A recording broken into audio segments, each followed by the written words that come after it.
Des bâtiments neufs et modernes pour remplacer les paillotes qui servaient de salles de classe.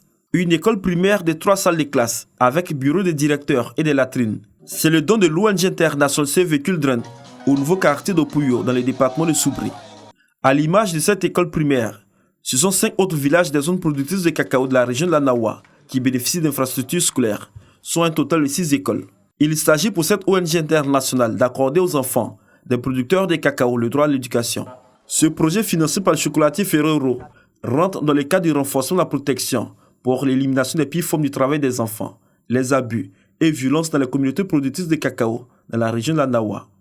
Un programme qui vient renforcer la politique de retrait effectif des enfants des plantations tout en réduisant les longues distances pour aller à l'école. L'inauguration de l'école de Puyo a été l'occasion pour Vazoumana Sissé, directeur régional de l'éducation nationale, et du secrétaire général 1 de la préfecture de Soubré, d'inviter les parents à faire de la scolarisation de tous les enfants une réalité dans la Nawa. Je voudrais donc lancer un appel à mes collaborateurs. En attendant la mise à l'échelle de ce contexte littératie boost, de s'inspirer de ce qui est fait ici pour booster les enfants à extérioriser cette compétence-là.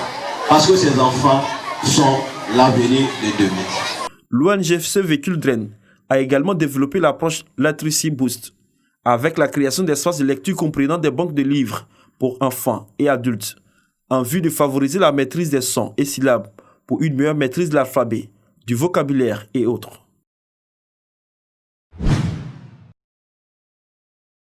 Au lendemain de la célébration de la Journée nationale de la paix, Aboissou a été le cadre d'une campagne de sensibilisation à la paix. Ces organisateurs appellent à toujours cultiver cette valeur au nom de l'harmonie au sein des populations vivant en Côte d'Ivoire. La politique, elle passe, mais le pays demeure. Cette Côte d'Ivoire-là, c'est notre patrimoine. On doit sauvegarder la paix. Peu importe notre beau politique, on n'a qu'à cultiver la paix. Au temps de Houphouët, il y avait un seul parti. Et les Ivoiriens se sentaient unis.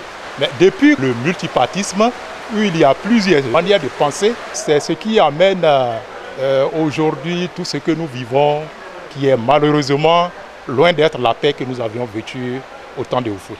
Aboissou, chef-lieu de la région du Sud Comoué, n'a pas connu les violences que la préélection présidentielle a engendrées dans certaines localités.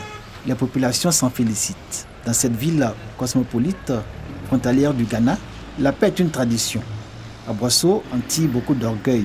À son honneur, son harmonie intercommunautaire et son exemplaire vivent ensemble. Nous rencontrons nos populations, on se parle, les chefs des différents quartiers. Nous leur demandons de propager cette nouvelle-là aux résidents de leur quartier. Il faudrait que nous soyons unis afin que on puisse vivre tranquillement. Donc la paix, c'est une manière, pour moi, c'est un comportement, c'est une manière de vivre dans la tranquillité.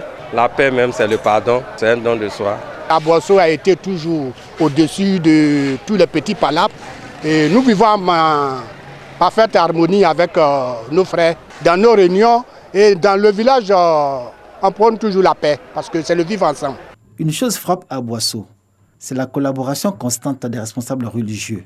Chacun à son niveau apporte sa pierre à la construction du dialogue interreligieux, des rapports de confiance qui amènent les fidèles au respect des valeurs comme la tolérance, le pardon, l'amour, la cohésion et la paix, dans le respect des différences. Quand on sait tolérer, on sait vivre en paix. Quand on sait pardonner, on sait vivre en paix. Quand on sait recevoir de l'autre, on peut vivre en paix. Nous prions beaucoup pour la paix, pour notre pays. Sans l'entente, on ne peut rien faire. Sans l'amour, on ne peut rien faire. Sans s'aimer, on ne peut rien faire. Si tu vois que tu vas au marché pour aller pour payer quelque chose, c'est la paix qui est là. On va à la mosquée pour aller prier, c'est la paix qui est là. On va à l'église pour aller prier, c'est la paix qui est là. Sans la paix, on ne peut rien faire. On prie pour les autorités de Côte d'Ivoire, qu'ils s'entendent. Autant que chez les chrétiens, les musulmans multiplient les prières et les imams les sermons. Objectif, toucher le cœur des fidèles afin que chacun joue le rôle de faiseur et artisan de paix dans l'intérêt de son pays. Il faut avoir la paix du cœur. Si tu as la paix du cœur là, même s'ils vont te faire quelque chose, tu n'as pas à juger, tu as gros cœur là. Tu ne peux pas marcher avec les gens malais là. On veut la paix. Toujours quand il y a problème, les gens viennent se mettre à l'abri à Bosso. Quand il y a une cérémonie de paix chez les chrétiens, nous sommes invités. Chez nous aussi, pareil, ils sont aussi invités. Nous sommes tous ensemble, nous avons besoin de la paix. Au nom de la vocation de l'islam à prôner les bonnes vertus, les valeurs d'humanisme et la paix, les imams et les guides religieux musulmans, à divers niveaux de responsabilité dans les mosquées, ont beaucoup prié pour que l'année 2020 soit une année de paix pour la Côte d'Ivoire. Prié longuement également avant la période électorale, afin qu'Allah donne à la Côte d'Ivoire une présidentielle apaisée, à tant trompée. Quelque peu contrarié devant ce qui a été vu après ce moment éminemment important pour la Côte d'Ivoire, ils se font le devoir d'intensifier leur prière à Allah, loin de perdre espoir, afin que le Très-Haut préserve la Côte d'Ivoire de tous les maux qui constituent une menace pour la paix dans le pays. Les populations d'Abosso, confiantes dans le sursaut national des Ivoiriens, ne cachent pas leur optimisme de voir une Côte d'Ivoire de paix et réconciliée. La paix, c'est que nous devrons se comprendre et que les politiciens aussi doivent se comprendre. Quand ils sont unis, c'est bon, c'est ce qui est la paix. Le jour qu'on a vu à la télévision le président avec Bédier, on était tous contents. On sait que les filles et les fils de Côte d'Ivoire vont se réunir. La paix va venir en Côte d'Ivoire, Inch'Allah. La rencontre Ouattara-Bédier, objet de toutes les attentions, est entrevue comme un grand pas vers la réconciliation et la concorde nationale, mais également signe que la paix est une nécessité pour laquelle les uns et les autres doivent œuvrer. Les religieux les accompagnent de leurs prières.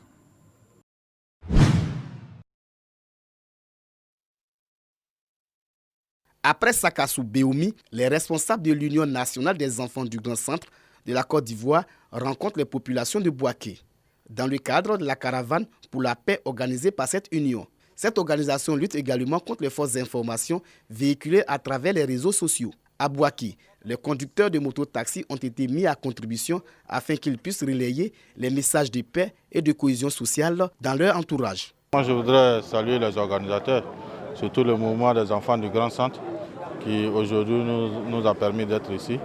Mais encourager les amis qui font les mototaxis parce que ce n'est pas parce qu'on fait mototaxi qu'on doit supporter tous les maux de Côte d'Ivoire.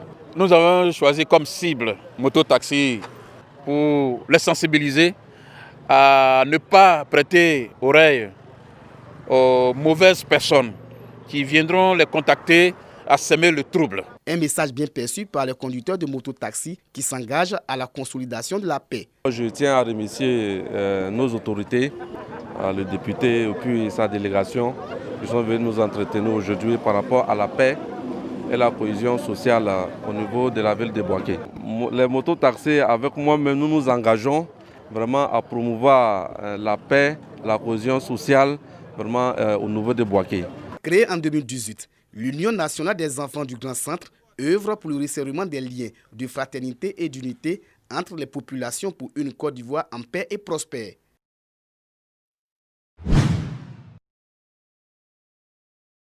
Depuis 2012, les nombreuses réformes enregistrées dans la filière coton portent ses fruits. La quantité du coton ivoirien connaît chaque année une progression significative. Cependant, cette croissance de la production est confrontée à un véritable problème de qualité. Cette mauvaise qualité de l'or blanc ivoirien est due au stockage de la production à l'air libre, abandonné au vent, pluie, poussière, enfants et animaux domestiques. Pour relever le défi de la qualité, Intercoton et ses partenaires sensibilisent les producteurs à chaque début de campagne de récolte et de commercialisation du coton.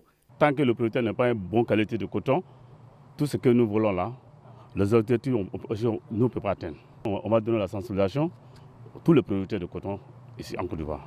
Le sens de cette mission, c'est pour avoir une meilleure qualité cette année. Donc pour montrer aussi notre satisfaction au gouvernement, nous voulons une bonne qualité cette année. 3 jours durant, des équipes vont sillonner les zones de production afin d'instruire les producteurs sur les bonnes pratiques de récolte et post-récolte. Dès que les premières ouvertures commencent, ils commencent à faire la récolte. Et lorsqu'il y a une pluie, qu'ils attendent 3 à 4 ou 5 jours, éviter de récolter sous la pluie, ce qui peut dégrader la qualité de la fibre, la qualité également aussi de la graine, et ce qui n'est pas bon. La bonne qualité du coton garantit un bon revenu aux producteurs, assure la viabilité de la filière et sa crédibilité sur le marché international de la fibre. Depuis la campagne 2018-2019, la Côte d'Ivoire est le 3e producteur africain de coton, avec plus de 450 000 tonnes de coton graines. Pour cette campagne, le kilogramme du coton bien séché et trié se négocie à 300 francs CFA.